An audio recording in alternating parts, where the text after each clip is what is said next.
What I usually do on my off days, I do as many hospitals as I do concerts. I do as many orphanages as I do concerts. But because it's good news, the press don't cover it. They want bad news. But I do it from my heart. I don't do it to wave a flag and say, look at me. We bring bags of toys and posters and albums, and you should see how it transforms these kids. They jump up and down, and they're so happy. In the year 2000, Michael Jackson was enlisted into the Guinness Book of World Records for breaking the world record for the most charity supported by a pop star. An achievement that was accomplished by a lifetime of tireless dedication, yet a little-known fact that has been overshadowed by years of fiction. Today, we'll take a look at the everyday world of Michael Jackson, stripping away the rumours, the media and the mayhem to take an in-depth look at the man, the humanitarian. So let's start at the beginning. Michael Jackson, it seems, was born a humanitarian. Although his award-winning charity work didn't come until later in life, there are many stories of a young Michael in the 1970s, after starting to earn money from performing as a child, spending his small weekly wager on lollies and sweets for local neighbouring children. In 1971, a 13-year-old Michael and the Jackson 5 dressed as Santas and handed out presents to over 600 underprivileged children at the Motown Christmas party. The Santas' identities were kept secret until they had finished distributing the presents, although many of the young recipients were said to be quite aware of the group's identities. In 1973, a young Michael visited the Seattle Children's Hospital, where he met 6-year-old Leslie Robinette, who suffered from aplastic anemia. Leslie had undergone chemotherapy, radiation, and was kept in isolation for 3 months. Leslie's condition improved after Michael's visit, and 11 years later she got to meet Michael again when he sent her tickets to the Jacksons' Knoxville concert and invited her backstage to meet the Jackson brothers and chat about her medical progress. Sadly, Leslie passed away in 2017.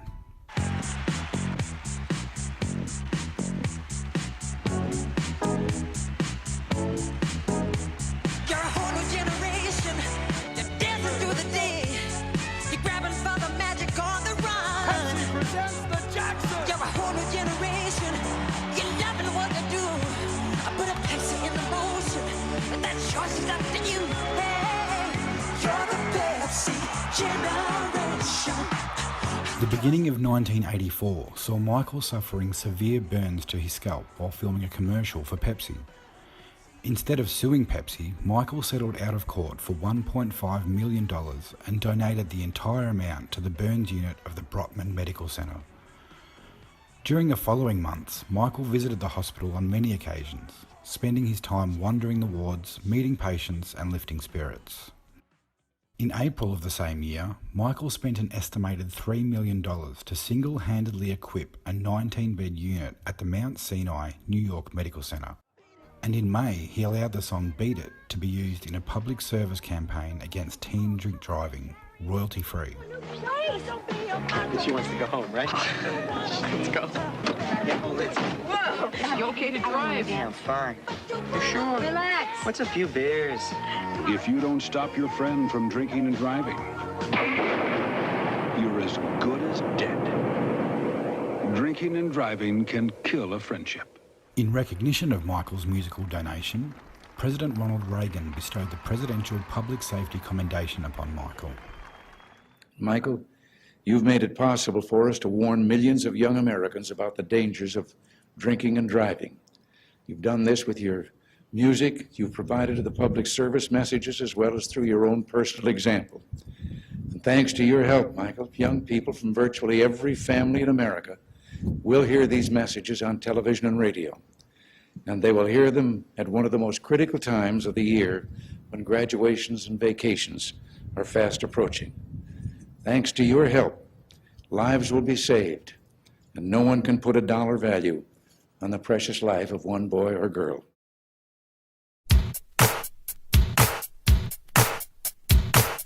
In July of 1984, Michael and his brothers announced that they were going on the road together on their Victory Tour. Initially, tour promoters came up with a sneaky way to generate additional profit from ticket sales. Fans would have to send a postal money order for $120 along with a special form to a lottery to buy blocks of 4 tickets.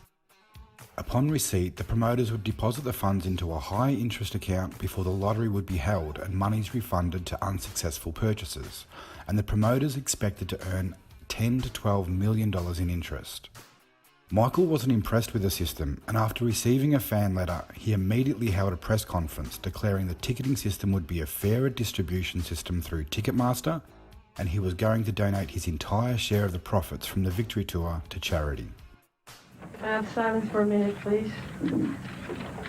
A lot of people are having trouble getting tickets. The other day I got a letter from a fan. You put it down. Okay. Are you sure? A lot of people are having trouble getting tickets. The other day I got a letter from a fan in Texas named LaDonna Jones. She'd been saving her money from odd jobs to buy tickets. But with the tour system, she'd have to buy 4 tickets. And she couldn't afford that. So we've asked our promoter to work out a new way of distributing tickets, a way that no longer requires a money order. I've asked our promoter to end the mail order ticket system as soon as possible so that no one will pay money unless they get a ticket. Finally, and most importantly, there's something else I am going to announce today. I want you to know that I've decided to donate all my money I make from the performance to charity. There will be further press statements released in the next 2 weeks. Thank you very much. Throughout the Victory Tour, the Jacksons gave over 2,000 free tickets to hundreds of disadvantaged children and their families. The Jacksons paid for the children's transport to and from the shows, they held free meet and greets backstage, and gave out signed photos and various touring merchandise. Meanwhile, in conjunction with the Make-A-Wish Foundation, Michael was also granting wishes for terminally ill children in his own time. They found it when I was sick. They found a brain tumor. I was supposed to be dead by 12. She's one of the miracle children. She woke up one morning with a stiff neck.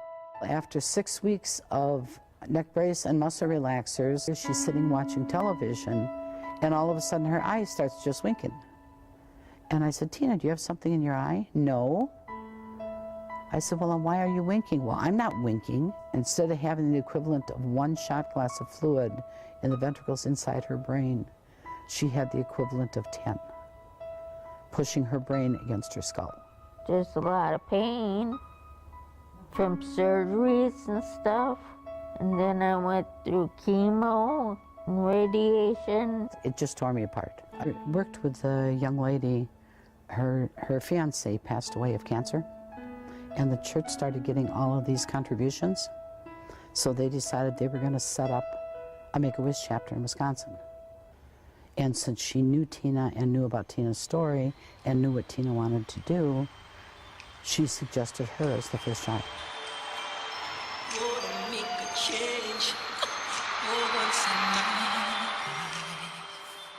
At the time, nobody was sure whether they were going to be able to get to Michael Jackson.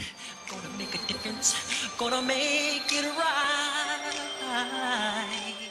Because I liked him. I thought he was cute.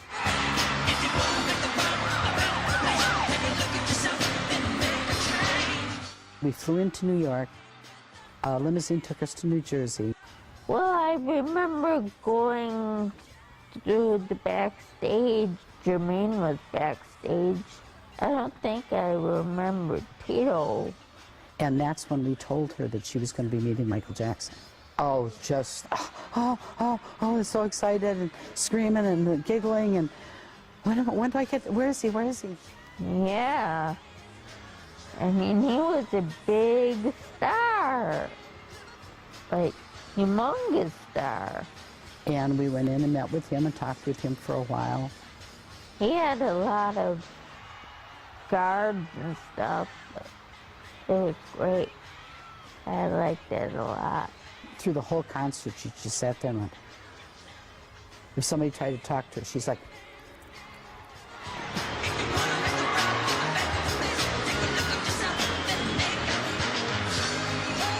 it gave her a chance to have something she wanted very deeply and forget about the pain and the chemo and the radiation and all the things that she was going through.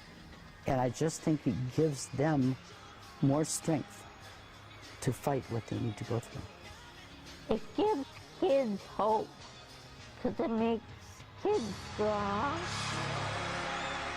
Katina passed away on August 29th, 2014.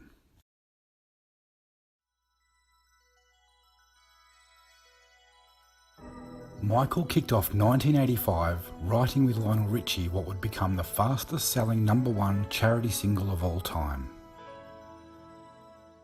We are the world. We are the children. We are the ones who make a brighter day. So let's start giving. After spending a week in the studio writing the anthem with Lionel Richie and Quincy Jones, 50 of the most popular artists were invited to join them for the recording. The singers included Kenny Rogers, Tina Turner, Bette Midler, Diana Ross, Ray Charles and many more.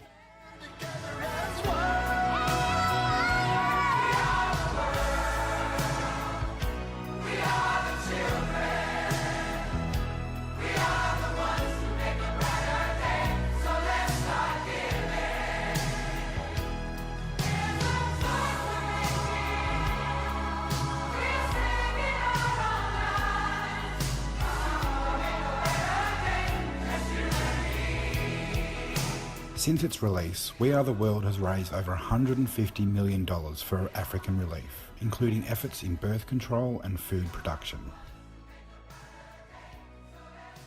1985 also saw Michael fly to Perth in Australia to attend the annual Perth Telethon. Not only did Michael's appearance skyrocket donations, he also donated 2 fedoras and a pair of rhinestone socks to be auctioned off and funds donated to the cause. After his appearance on the telethon, which raised over $2.8 million, Michael visited the Princess Margaret Children's Hospital, where once again, the King of Pop spent hours meeting terminally ill children, signing autographs and giving out gifts.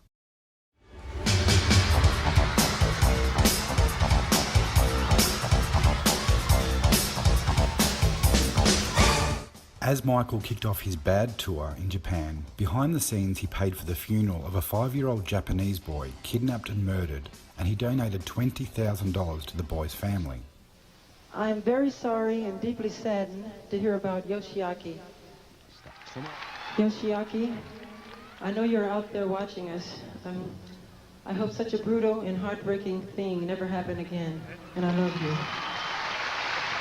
He also visited Nagatako Elementary School in Tokyo, where he met students and teachers and donated an undisclosed amount for school supplies.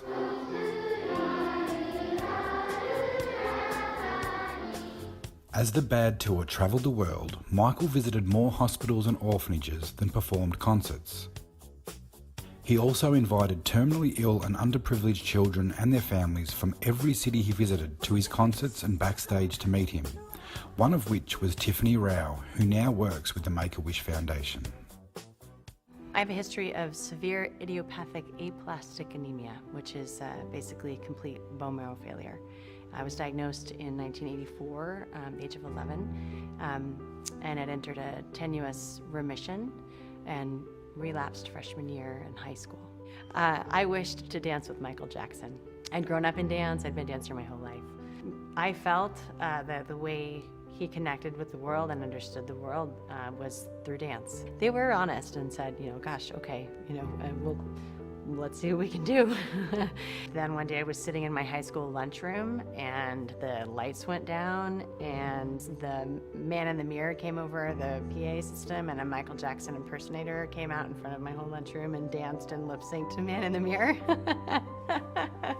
And then presented me with the invitation to come to the concert. Just a few weeks later, we were on an airplane headed to Chicago, which was the next stop on his tour. We went to the concert the night we arrived. I went backstage to meet him. He spent the first few minutes of our conversation saying, I actually can't, really? Like, you could have done anything? You wanted to meet me? And he meant it. It was just it was amazing. So he was extraordinary, and then we had our picture taken, and I went back out to enjoy the concert. We had great seats, and I thought it was over. About midway through, this huge security guard shows up at the end of my aisle and passes a note down, and it said, Michael Jackson requests your presence on stage. Which clearly, even at 43, has an impact. But so he threw me over his shoulder and put me up on stage, and I danced to the song Bad. And I don't remember what I did. People always ask, and I'm like, I have no idea. I don't remember, but I was changed in that moment. There is something truly elemental about what we do as Make-A-Wish, to allow us as kids who are facing very grown-up circumstances to touch back into what it is to be a kid, and to remember that, and to be reminded that it's okay to step outside of sort of your circumstances and have big dreams, and was incredible for me. And more than anything, it just made me feel really alive again in a way that I hadn't given myself permission to in a long time. And it has stayed that way for me. It really has. And for 27 years, that wish, that power, that moment has been with me every moment, where I get to remember and remind myself that that there is power in hoping, right? It's been transformative for me. Before Michael's London show, he invited Princess Diana and Prince Charles backstage, where he presented them with a cheque for £450,000 for the Prince's Trust, which supports young people with homelessness and mental health issues. He also discussed charity organisations with Diana, who told him of the Great Ormond Street Hospital. Michael visited the hospital 4 days later and spent hours roaming the wards, meeting patients and lifting spirits. Also in 1988, Michael became the United Negro College Fund's biggest contributor when he donated $1.5 million to create the Michael Jackson UNCF Endowed Scholarship Fund.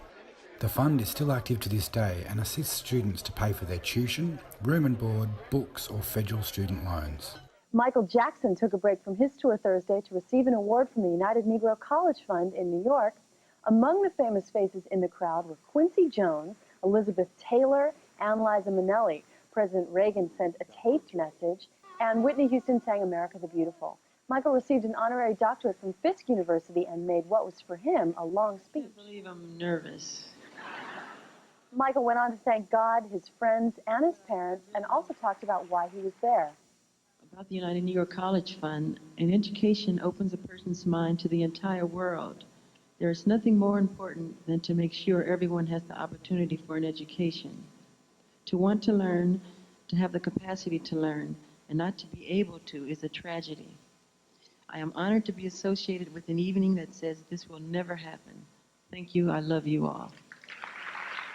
Thanks to a scholarship fund he set up and a recent benefit concert, Michael is one of the United Negro College Fund's all-time largest contributors. I was injured in 1983. It all happened over a custody dispute between my father and my mother. And my father decided that if he wasn't the one who would have me, he decided that no one else would be able to. So he kidnapped me, took me to California, poured kerosene all over my body, and lit a match. In December of 1988, Michael met with David Rothenberg, a 12-year-old boy who suffered third-degree burns to over 90% of his body after his father set him on fire. Michael was a great person. He has never hurt a soul. I am happy to have been his friend for all these years and been a dedicated friend. Dave passed away in 2018.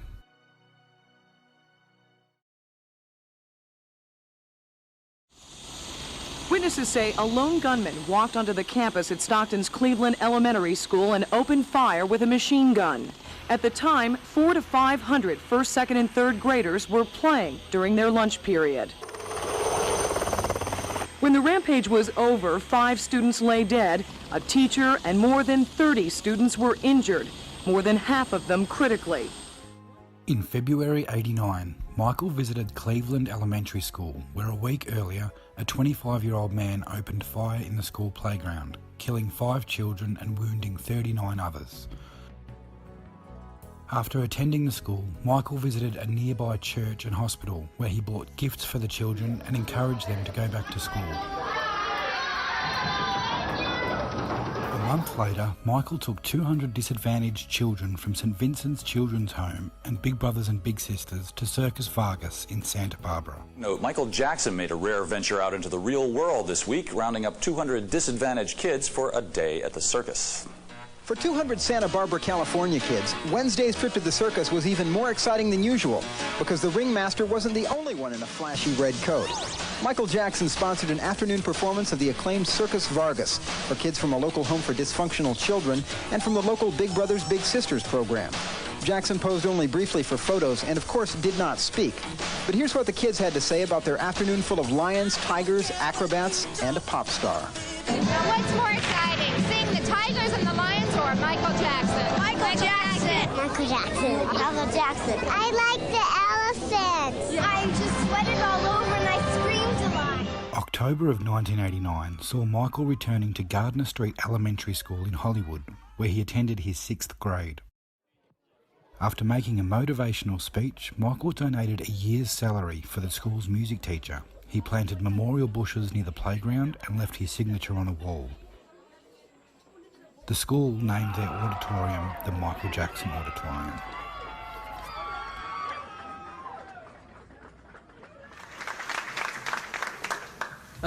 First, I'd like to thank my teacher, Mrs. Gerson, and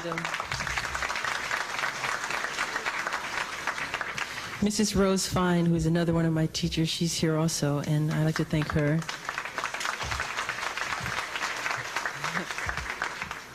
I am deeply touched and honored that the PTA, principal, and faculty members and students have been so kind as to dedicate the auditorium where I sat as a child in my honor. We must all never forget that the children are our future, and without them, mankind would become extinct. I thank Miss Gerson, I love you, and Miss Rose Fine, I love you, and the Gardner Street School Associates, and all the children, I love you. Thank you.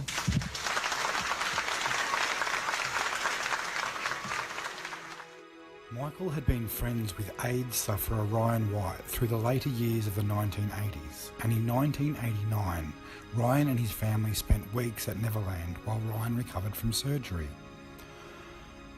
Ryan passed away in 1990, and Michael attended the funeral. He also flew to the family home and spent time with Ryan's grieving family, and later paid tribute to Ryan in the video for his song Gone Too Soon. Bye, Ryan.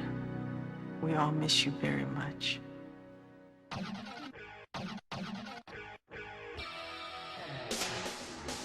Michael kicked off 1992 announcing the establishment of his Heal the World Foundation and a world tour that he was hoping to raise $100 million for various charities around the world for. Good afternoon. I'd like to thank the Pepsi-Cola Corporation for sponsoring the Dangerous Tour, which we plan to kick off in June. The only reason I am going on tour is to raise funds for the newly formed Heal the World, an international children's charity that I am spearheading to assist children and the ecology. My goal is to gross $100 million by Christmas 1993. I urge every corporation and individual who cares about this planet and the future of the children to help raise money for the Heal the World charity. The Heal the World Foundation will contribute funds to pediatric AIDS in honor of my friend Ryan White. The Heal the World Foundation will also offer support to such worthwhile organizations as Camp Ronald McDonald, Make-A-Wish Foundation, Children Diabetes, Minority AIDS Foundation, and other charities. I'm looking forward to this tour because it will allow me to devote time to visiting children all around the world, as well as spread the message of global love in the hopes that others, too, will be moved to do their share to help heal the world. Thank you for coming. I love you very much, and thank you all.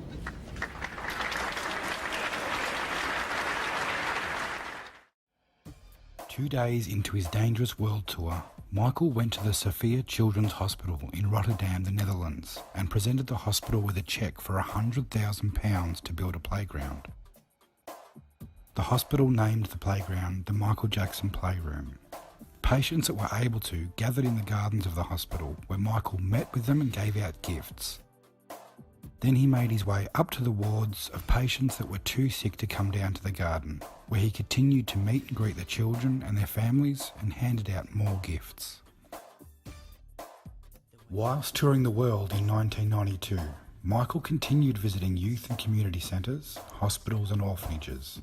He even flew Mickey and Minnie Mouse from Euro Disney in Paris to London to visit patients at the Queen Elizabeth Hospital for Children.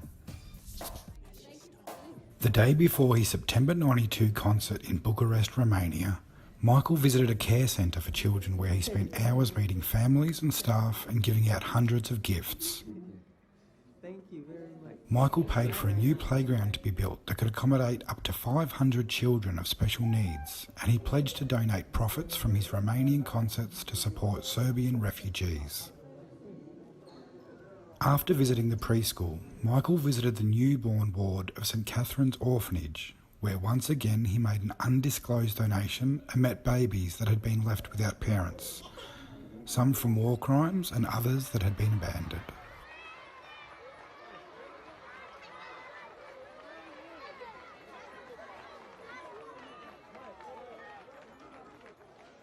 Towards the end of 1992, Michael paid for and personally supervised 43 tonnes of medical supplies, blankets, shoes and winter clothing getting loaded onto a cargo jet at John F. Kennedy Airport in New York.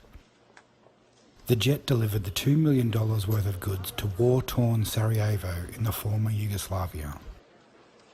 The mission of Heal the World, my mission, is healing, pure and simple. To heal the world, we must start by healing our children. Today, we come bearing gifts for the children of war-torn Sarajevo. In 1992, Sarajevo has become a symbol of so much that is tragic but avoidable in our world. Prejudice and ethnic hatred, the destruction of the environment, the shattering of families and of centuries-old communities.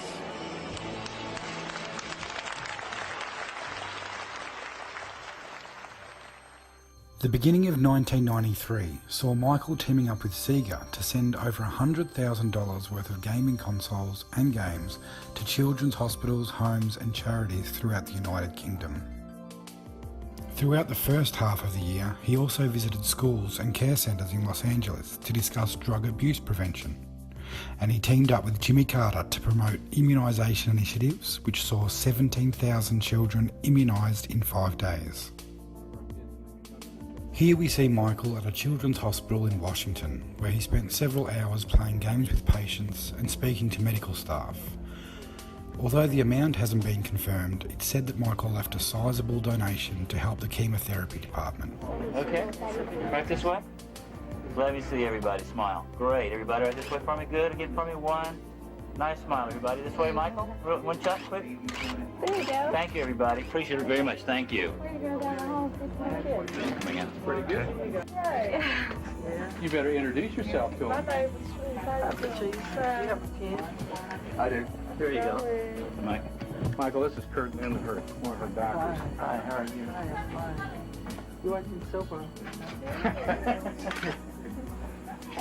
You want some music, huh? You want some music?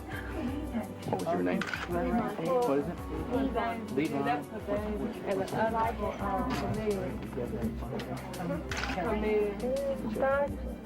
Can you do one of those for me?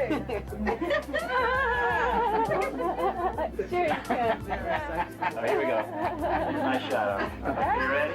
I think you're smiling here too. Here we go. Thank you. Thank you very much.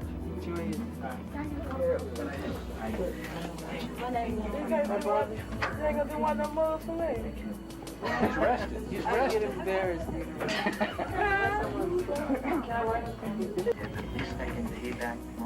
It's really no big deal. You don't have to be embarrassed. I just want to be there for you. my life really cool. Thanks a Do you ton. have an autograph as well? You want to have your autograph? Okay. Alrighty. Got another one for you. Bill, Charles, tell Bill it's completely okay. Thank you very much. Bill, it's okay. Okay. Alrighty. Got another one. I think we got a couple in mind for you. Okay. How you doing? Nice to see you. Christopher? Can I have your autograph? Of course. Oh. I don't have a copy here. I got it. Barbara. Jafar? Jafar? That's who. I'm on top of you, okay? Sorry. Smile. Smile.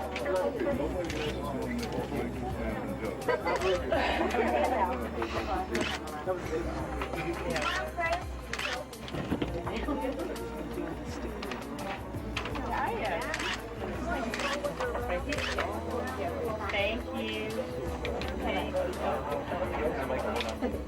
Hold on this hand. You're going to have a lot of me.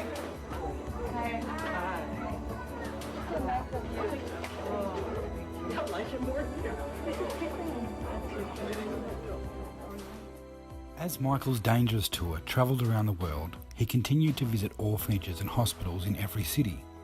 A typical visit had him staying for hours, learning of the illnesses, giving gifts and leaving a donation. In one hospital in Rio de Janeiro, he left 2,000 concert tickets to be handed out to hospital staff, patients and their families. I don't know. I'd like to sing with them. We all know a song together.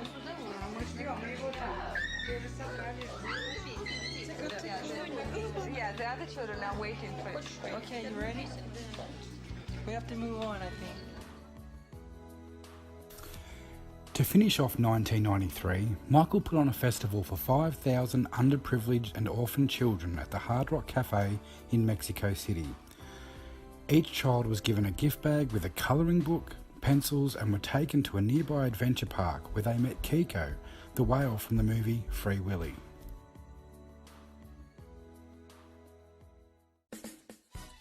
Michael kicked off 1994 with a party at Neverland for over 100 underprivileged children and their families in honour of Martin Luther King's birthday.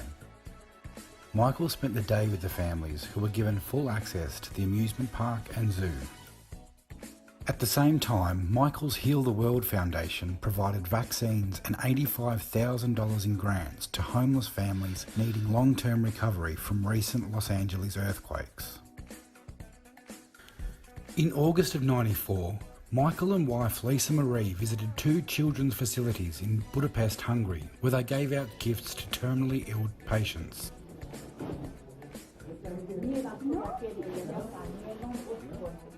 One of the hospitals they visited was Bethesda Children's Hospital, where they met Bella Farkas. This is Lisa Marie and myself at a hospital in Budapest, and I saw this little kid. His name was Farkas. He was very sick. He was green in the face, but he had this glow and this sparkle in his eye. I asked this nurse, what's wrong with this kid? She said that he needs a liver. So I said, does that mean he's going to die? She said, yes, he's going to die unless he gets the liver. I said, I'm not going to let him die, this sweet, sweet angel. No matter what it takes, I'm going to find a liver for him. So I sent my organization around the world. We went all over the place, and it took a long time. And I said, I'm not giving up. I'm not going to have this child die. I was so happy when I got a phone call. They told me we found the liver, and he has his life. And I'm so proud that I could help him. God bless him. I love you, Farkas. Not only did Michael find and pay for Bella's liver transplant, he continued to pay for his treatment for 10 years. Bella Farkas now lives a healthy life with his wife and two children. Michael and Lisa Marie also visited St Jude Hospital in Tennessee, where they handed out toys, signed autographs, and chatted with sick children and hospital staff.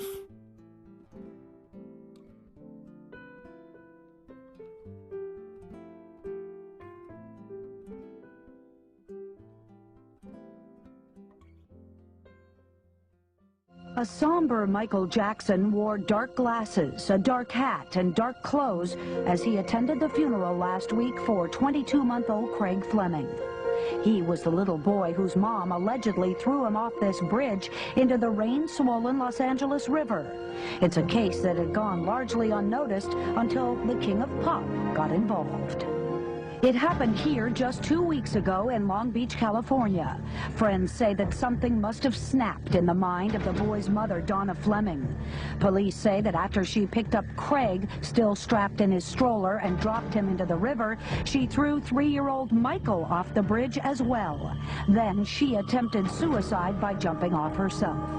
She was unharmed by the fall. 3-year-old Michael also survived thanks to the heroic response of an emergency medical team. Now, Donna Fleming has been charged with murder. In these photographs obtained by hard copy, Michael Jackson looks on as the family grieves. Michael was in the recording studio finishing up his current album when one of his aides came to him and told him what had happened, told him of the tragedy. And according to eyewitnesses in the studio, Michael broke down and wept openly. He was so torn up about this tragedy, and he decided at that point that he wanted to be involved. According to author Randy Taraborelli, at first Jackson ruled out actually going to the funeral. My sources told me that Michael Jackson was very reluctant to go to the funeral because he was afraid that he would get so much attention and cause such a controversy by his presence that he would take away from the tragedy. But Lisa Marie apparently convinced Michael that his celebrity and the fact of his celebrity should not take away from his feelings. The Fleming case comes just 3 months after the whole world watched and wept over the Susan Smith saga. The murder in Los Angeles has attracted less attention, but it's proved to be just as disturbing. I don't understand how somebody could perfectly kill their baby. How? I mean, it's not right.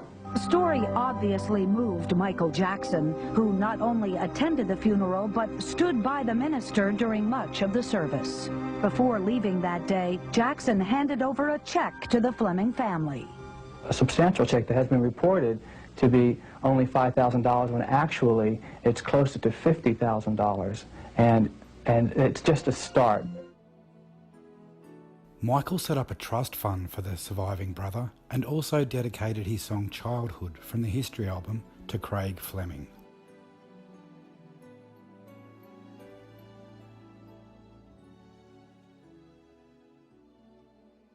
Also in 1995, Michael and Lisa Marie hosted the World Congress of Children seminar, where they paid for 46 young ambassadors across 18 countries to fly to Neverland and attend the 3-day seminar.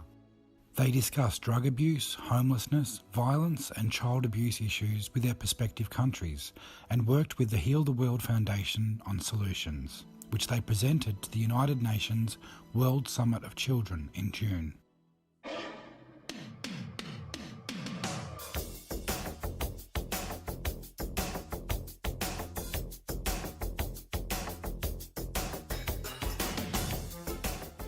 In September 96, the first sports festival, Hope, was held for orphans and disadvantaged children in Russia. Michael was a special guest. 3,000 children and 600 volunteers took part in the sports festival, whose mission is to instill a love of sport in children and teach them a culture of behaviour in society, as well as giving them something positive to look forward to and enjoy a community spirit. The non-for-profit organisation also offers support to pensioners and war veterans. 1996 was a big year for Michael's humanitarian efforts. His history tour grossed over $257 million for charities worldwide, and he visited 57 cities over 5 continents. In September alone, he visited hospitals in 8 countries. He visited Motol University Hospital in Prague, Czech Republic. He revisited Bethesda Children's Hospital in Budapest, where he first met Bela Farkas.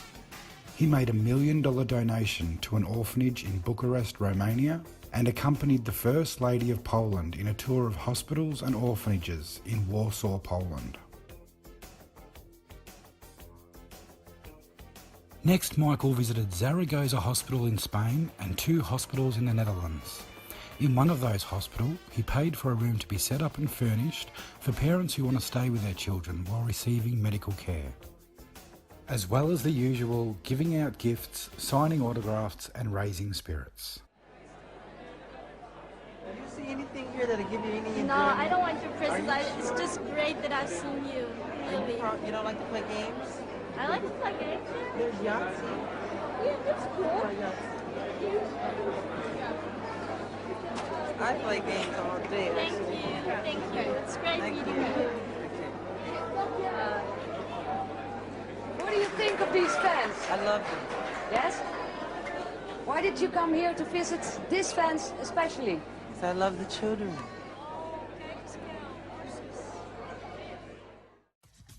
Next up on the History World Tour, Michael visited Taiwan, where at a home for orphan children called Home Without Barriers, Michael watched a performance by the children and once again handed out hundreds of gifts.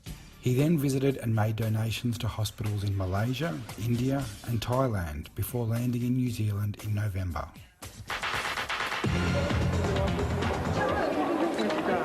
It's classic Jackson. Whenever he makes a move on tour, the king of pop stops to sign autographs for the fortunate fans who manage to talk their way past security. Today, it's off to visit some big fans who are too small and sick to stand for hours, only to catch a glimpse of the music man with a global grip on fame. Michael invited AJ along as he visits the children's hospital known as Starship. Michael tours private wards exclusively with AJ to meet with children confined to their rooms. Goodbye there. Goodbye. Goodbye. Michael slowly moves from room to room and through the corridors of children. He smiles. Many of them are too young to know he's a superstar. This is a great shot.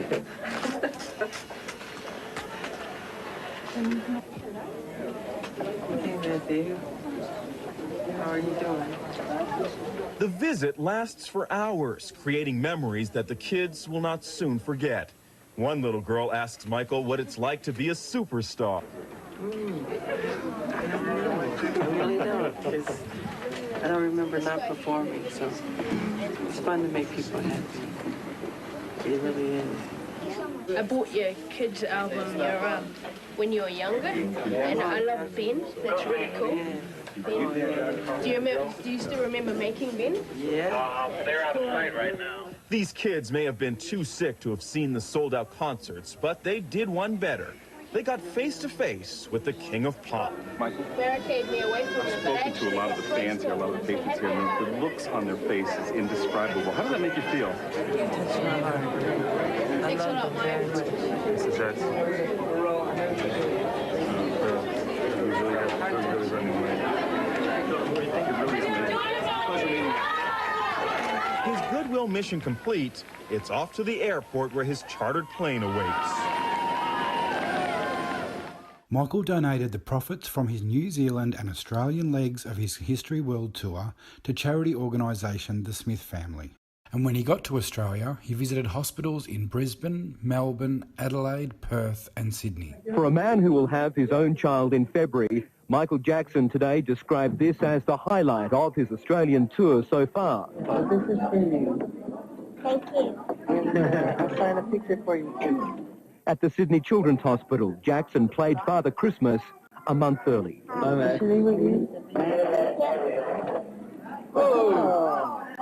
Again, no sign of his new bride, the performer spending 2 hours inside, given special visiting rights to gravely ill children in the cancer ward. Can we get something for her, a toy?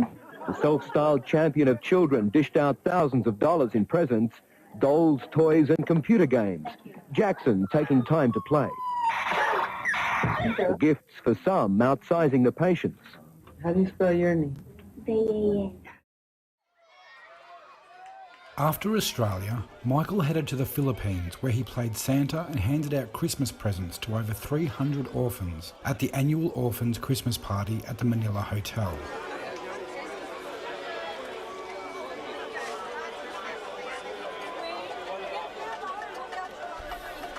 He spent the whole day at the Christmas party, and the following day visited suburban Paranak Community Children's Hospital, where he donated the profits from his concert for hospital renovations.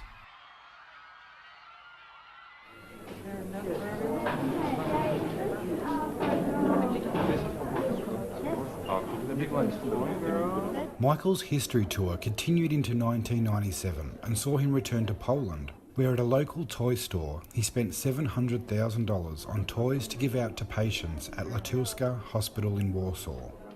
In each city of Michael's history tour, he was still arranging free tickets for sick children and their families to attend and come backstage to meet Michael and receive gifts. And in most cases, the children were invited to join Michael on stage for the song Heal the World.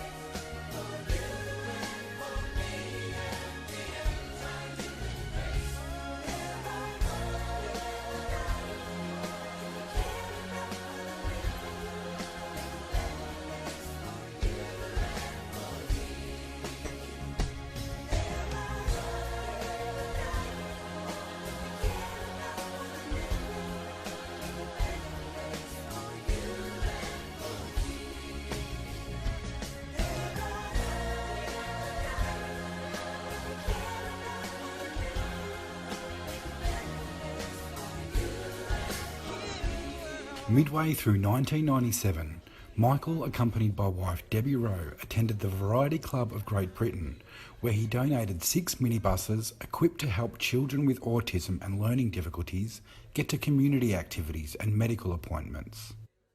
I'd like to say children will always hold a special place in my heart. So from Heal the World and myself, I present this present. There's more where this comes from. Thank you.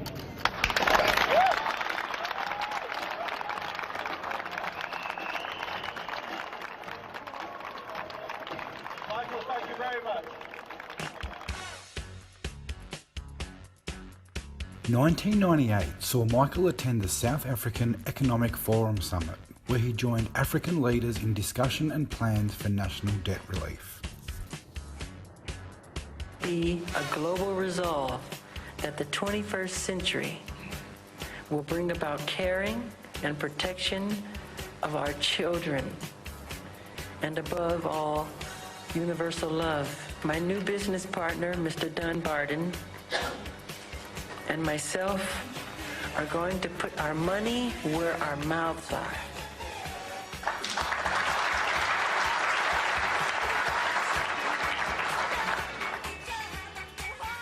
And we will be looking at global investments that will bring economic empowerment to people, that will ultimately benefit and enrich the lives of children. We are all touched by the atrocities committed against children. Sexual and physical abuse, child slave labor, forced homelessness, educational neglect. We feel ashamed, angry, appalled. But there is no action. No action.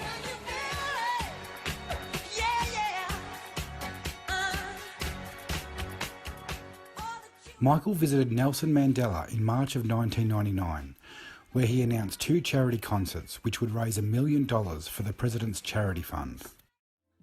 He has certainly been my inspiration to want to do something before the end of the century, to undertake what I call an adventure of humanity before the birth of the millennium. I love this man very much, and I love Africa. I shall be undertaking 2 concerts in June, one in Seoul in the Republic of Korea, and one in Munich. And I shall be inviting some of my friends to help me during the shows by performing at either one or both of the venues. In June of 1999, Michael arranged and performed the 2 concerts in Germany and Korea, which ended up raising over $3.3 million for African charities, including Nelson Mandela's Children's Fund. The way she came into the place, I knew it in a minute. There was something different about this girl. The way she moved, her hair, her face, her lines, divinity in motion.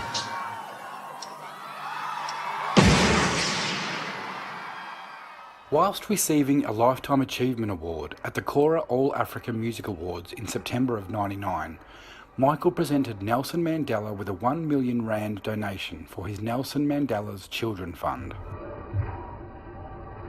Mr. Nelson Mandela, I'd like to present this check to the Nelson Mandela Children's Fund.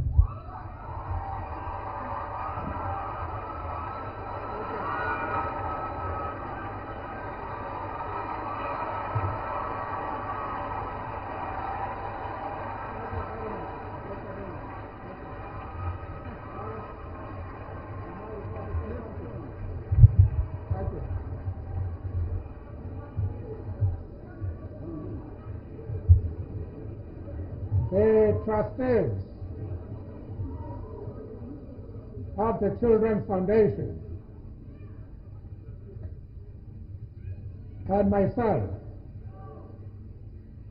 would like to express our deepest appreciation to our friend, Michael Jackson.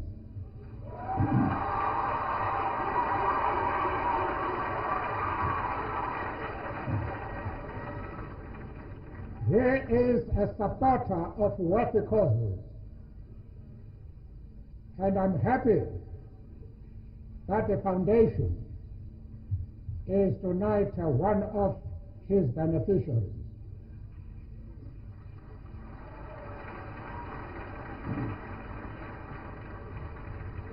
The fact that we have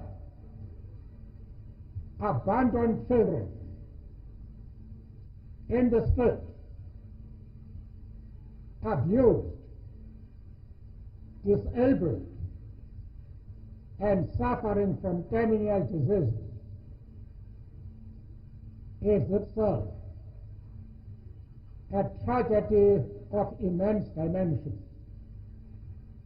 But even more tragic is the absence of men and women who have become used to the suffering of the most vulnerable section of society, the children, the most important asset in any country.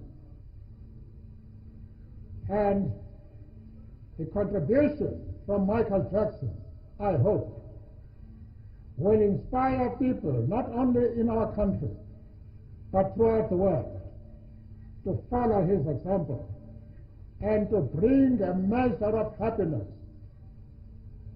to our children.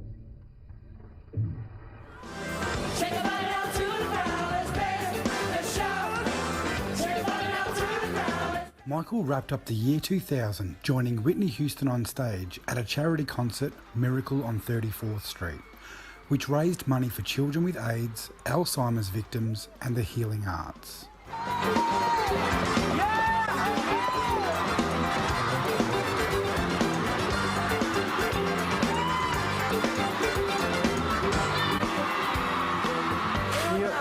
New York. I do have laryngitis. I can't perform tonight, but I wanted to say Merry Christmas. I love you all. And you all have been phenomenal. And the best is yet to come. Merry Christmas. Good night.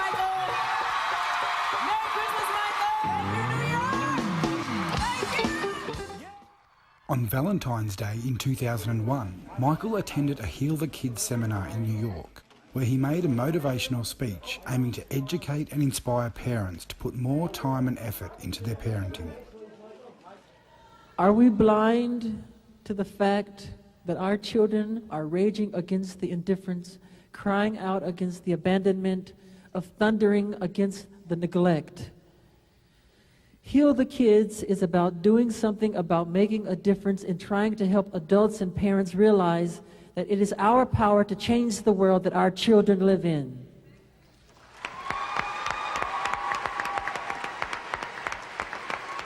Who among us would have believed that the sound of children at their playgrounds would be replaced by the sound of automatic machine gun fire at our schools?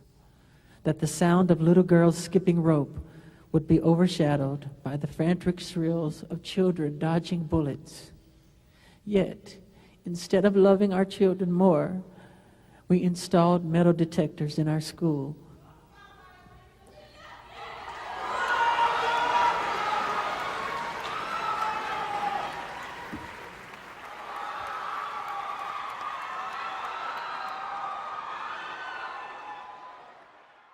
This just in, you are looking at obviously a very disturbing live shot there. That is the World Trade Center, and we have unconfirmed reports this morning that a plane has crashed into one of the towers of the World Trade Center.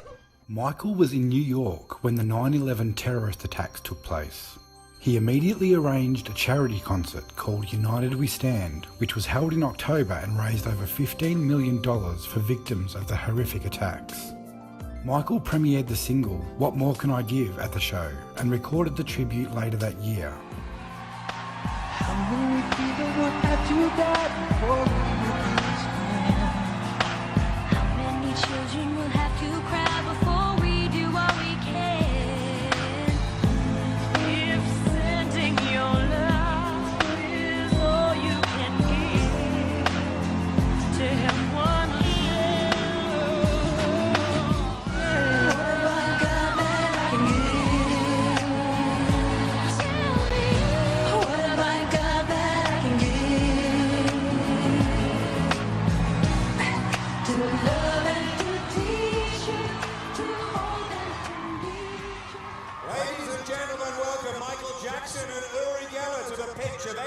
City Football Club.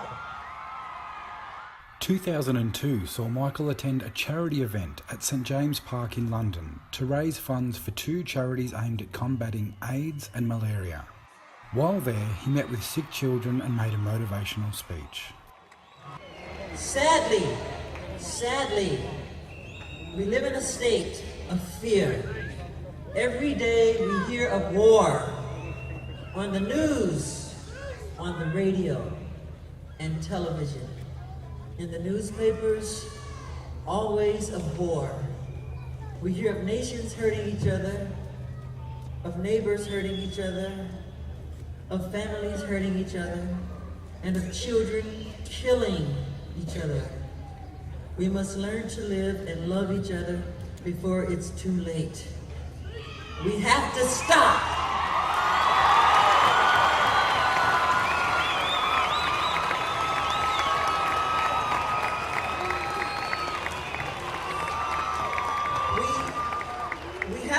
The prejudice.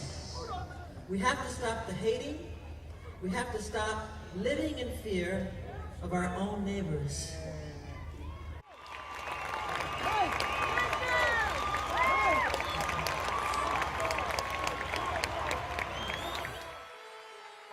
The Wolf family were just one of the hundreds of families that Michael invited to Neverland to take a break from hard times or recover from illness. Michael paid for and hosted a 3-day vacation for them at Neverland when they lost their home and everything they owned in a flood in Germany in 2003. It wasn't the only time Michael opened up Neverland to help families in need and sick and deprived.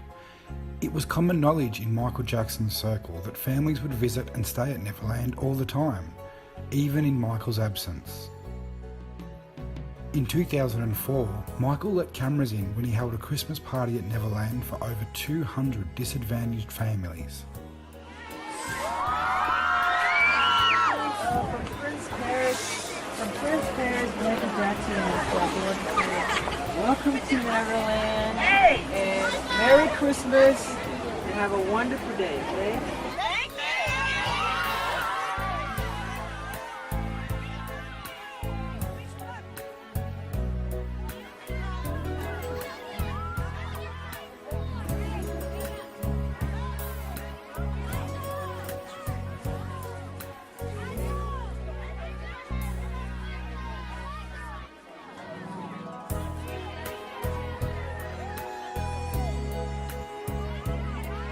Although a lot of Michael's charity focuses were on disadvantaged and sick children and their families, it didn't stop there. Over the course of his career, Michael also made many donations to US Army forces, and in 2007 he visited Camp Zama in Tokyo to thank the Army personnel for their services.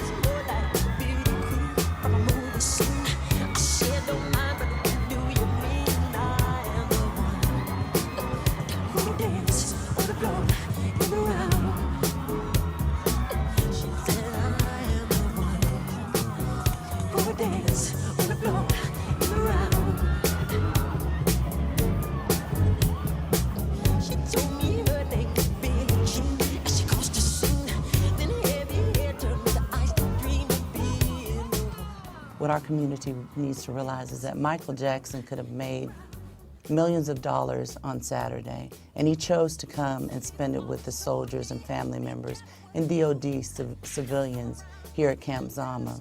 There were events where people were paying anywhere from $500 to $3,500 just to sit down and see him in their presence. And he made and took a special day out just to spend it with the military. We happened to be right in there with him during the planning stages where he had 2 commercial offers for over $2.7 million each. And he said, if they want me, they'll do it another day. I have chosen to go and see the military that day. So the community that felt that he didn't stay here long or we didn't get to get enough pictures or whatever, he didn't have to come. And he wanted to thank us just for our service. And so for that, everybody should have been proud just to be in his presence on that day. Hello.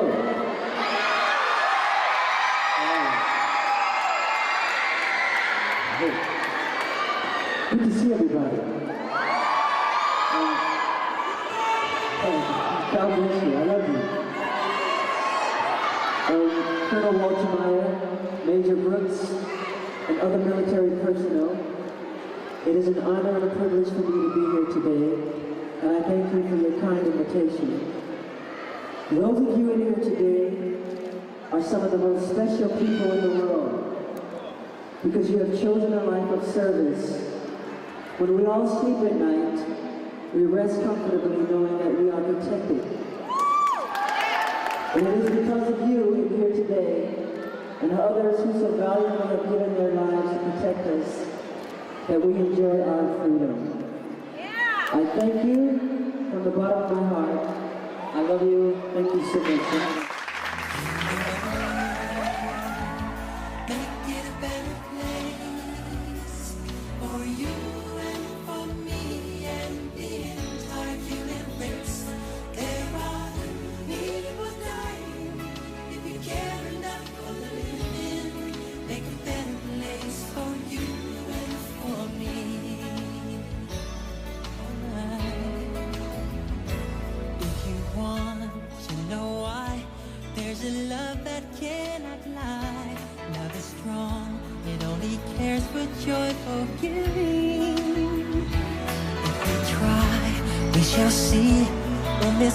We cannot feel fear or dread.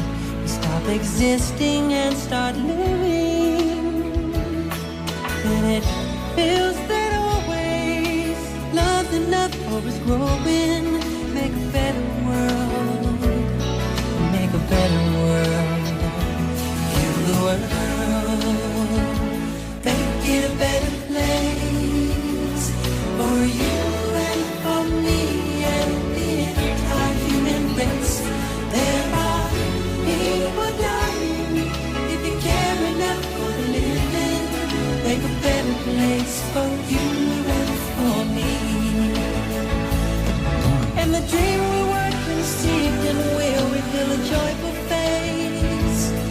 And the world we once believed in will shine again in grace. Then why do we keep strangling life when this earth crucify its soul? Though it's plain to see this world is heavenly, because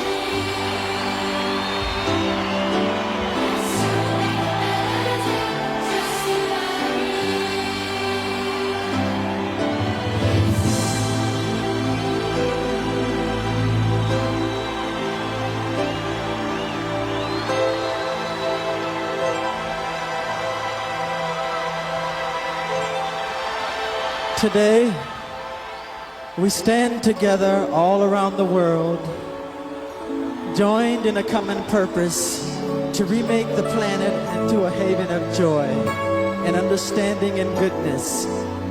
No one should have to suffer, especially our children. This time, we must succeed. This is for the children of the world. There's a place in your heart, and I know that it is love. And this place is much brighter than tomorrow. And if you really try, you'll find there's no need to cry. In this place, you feel there's no hurt or sorrow. There are ways to get there if you care enough for the living. Make a little space.